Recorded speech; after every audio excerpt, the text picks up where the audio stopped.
जय माता दी। दुर्गा सप्तशती 10वां अध्याय। तो आज हम जानेंगे माँ ने शुंभ वध कैसे किया। इससे पहले कि हम आगे बढ़े, आपका स्वागत करते हैं अपने इस YouTube चैनल ज्ञान गंगा में। महर्षि मेधा ने कहा, हे राजन, अपने प्यारे भाई को मरा हुआ तथा सेना को नष्ट हुआ देखकर क्रोध में भरकर दैत्यराज शुंभ कहने लगा, दुष्ट दुर्गे, तू अहंकार से गर्व मत कर, क्योंकि तू दूसरों के बल पर लड़ रही है। देवी ने कहा, हे दुष्ट, देख, मैं तो अकेली ही हूँ। इस संसार में मेरे सिवा दूसरा कौन है? ये सब मेरी शक्तियाँ हैं। देख, यह सब की अब मुझ में प्रविष्टि हो रही है।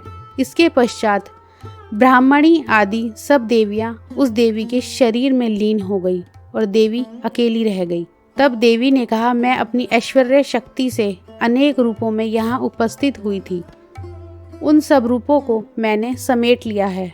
अब अकेली ही यहाँ खड़ी हूँ, तुम भी यहीं ठहरो। महर्षि मेधा ने कहा, अब देवताओं तथा राक्षसों के देखते देखते देवी तथा शुंभ में भयंकर युद्ध होने लगा। अंबिका देवी ने सैकड़ों अस्त्र शस्त्र छोड़े। उधर दैत्यराज ने भी भयंकर अस्त्रों का प्रहार आरंभ कर दिया।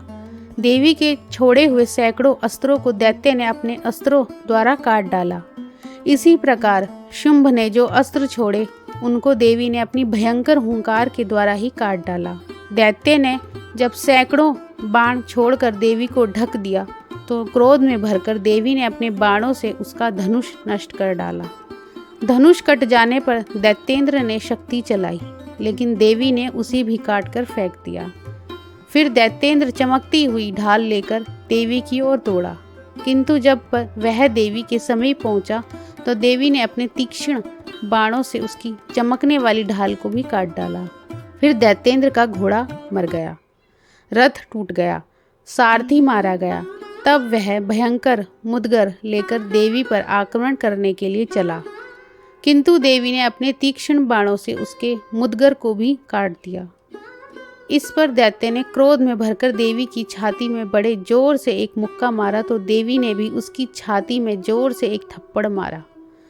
थप्पड़ खाकर पहले तो दैत्य पृथ्वी पर गिर पड़ा, किंतु तुरंत ही वह उठ खड़ा हुआ। फिर उसने देवी को पकड़कर आकाश की ओर उछाला और वहां जाकर दोनों में घोर युद्ध हुआ।